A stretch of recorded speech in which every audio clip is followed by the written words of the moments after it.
Good morning, Year 14. I hope that you're all having a good morning. I don't have a lot to update you with this week, but I would like to reinforce some of the rules and regulations around sixth form, just to remind you all that you are not supposed to be near the car park, the student car park, during break or lunch, or during the school day at any point. So that's just a little reminder. That means that you don't go to your car to collect books during the school day, or things like eating your lunch during the school day in the car. Signing out period 6, there are a couple of you who keep forgetting to sign out period 6. That is one of the procedures in place.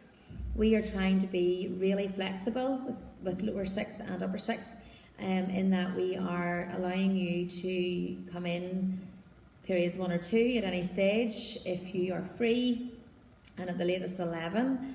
Also with period 6, we are allowing you to sign out at 2:35 and not before, but you must go up to study hall to sign out. That is one of the procedures in place. Otherwise, we don't know where you are, and you have to let us know if you're leaving. Sixth form centre, generally, early lunch with year 14 has been going well. The one thing that I would say is down in the back corner, quite a few of you are gathering. You need to make sure that you're splitting up into, maximum 6 people at once, and not huddled together. Also, when you're finished eating your lunch, if you could put your masks on, please, if you're not socially distancing. During the school day, you can't leave without permission, so the core hours for sixth form are 11 a.m. and 2:35. Obviously, if you have class 1, 2 or 6, you should be in class. But between 11 a.m. and 2:35, you should either be in class or study. The only times that you will be able to sign out is if you've got a note or for a medical appointment. Please try and let your tutors know in advance, but if you can't, make sure that you have a note from home and that you sign out. Nobody should be leaving school at any other time, so you should be in study or in class, and there are sanctions there in place that will be used if you aren't following that. Now, my thought for the week this week is to do with mental health. On Saturday the 10th of October, it was World Mental Health Awareness Day, and I just wanted to speak very briefly and show you a little video clip to do with mental health. I think it's really important that you look after yourself, look after your mental health. We all look after ourselves physically. If there's something wrong, we see a doctor. But when it comes to mental health, we don't always do that. We don't talk to anyone, and sometimes we try to bury our problems and think about things too much. And it's really important that we look after our mental health. We should be doing exercise daily. We should be just taking breaks during the day. We should be opening up and talking to people. In my opinion, a problem shared is a problem halved, and it's really important that we talk. Life comes with challenges. Life is a challenge in itself, and there is no problem that is too big to talk to someone about. There's always someone to listen. And as I said to you all from day one when we came back for induction, my room in O3 here is always open. I'm always here to listen, and that you should all know that. So what I would like you to do now is just to listen to this short video clip and just take any thoughts of that away with you, and have a think about that over the next week. How was lockdown?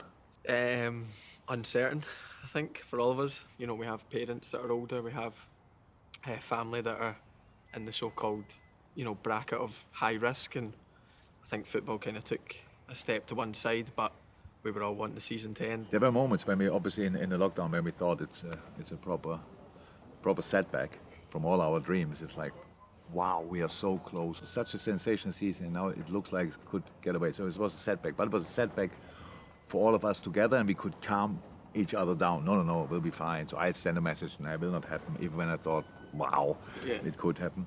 But we all had obviously setbacks in our own life, and as a footballer, it starts pretty early sometimes. And probably well, everybody knows that your career was not.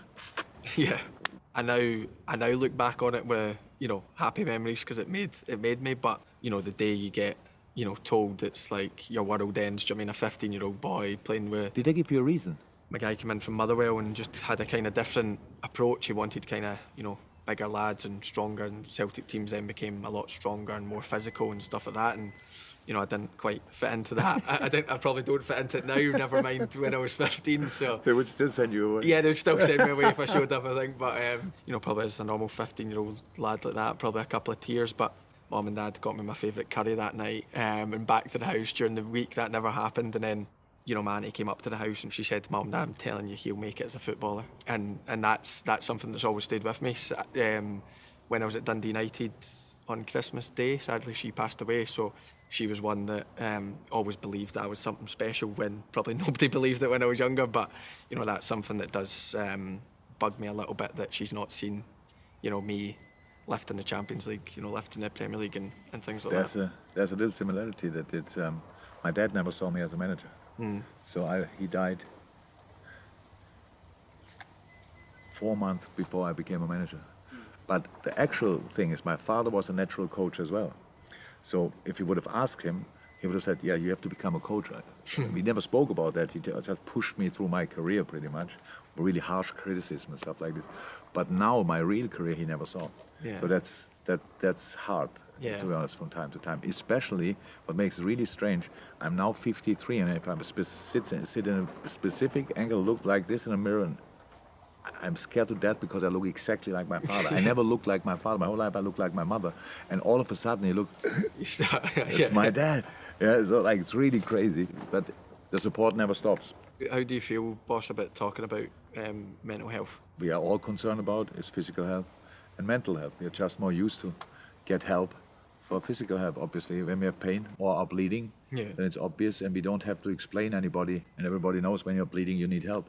So that's easy. When I started, you know, making it professional and things like that, I think that's when I struggled the most, when I was maybe down in Hull and Moan and everyone thought, okay, he's a Premier League footballer, he's playing, you know, for Hull, he's getting a good wage, and like, so then people would maybe stop asking, how are you? They would start asking, can we get tickets? Can we get, so, you know, I think only since I would say since the last year or two, since, you know, we've had kids and things like that, then I've started to open up more, even on small things. You know, I used to be one that, like I said, blocked everything up and dealt with, I thought, well, my problems are my problems, and then I took everyone else's problems on board. So, you know, but now I feel so much better.